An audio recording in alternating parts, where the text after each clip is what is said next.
Himpunan Pendidik dan Tenaga Pendidikan Anak Usia Dini Indonesia tingkat Kecamatan Jampang Kulon menggelar kegiatan rapat koordinasi dan silaturahmi sekaligus halal bihalal di Aula Kantor Desa Negraksari, Kecamatan Jampang Kulon, Kabupaten Sukabumi, pada Kamis 7 Mei 2025. Acara tersebut dihadiri oleh perwakilan dari Lembaga PAUD, TK, KB, SPS, dan TPA sewilayah Kecamatan Jampang Kulon.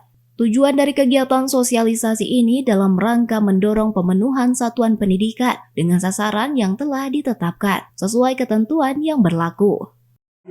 Hari ini PAUD melaksanakan halal bihalal sekalian rapor pengelola bulan takdir. Mudah-mudahan halal bihalal ini walaupun waktunya sudah istilahnya lah asen gitu ya. Mudah-mudahan halal bihalal ini bermanfaat khususnya bagi anggota HIPADI untuk mempererat tali silaturahmi. Para pengajar, mari kita meningkatkan soliditas ke depannya dan dengan adanya PAUD kita bisa lebih maju.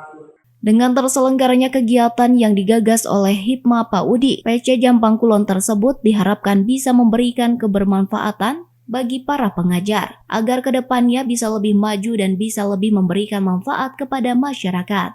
Dari Kecamatan Jampang Kulon, Kabupaten Sukabumi, Indra Sofian, Tim Liputan MJS TV melaporkan.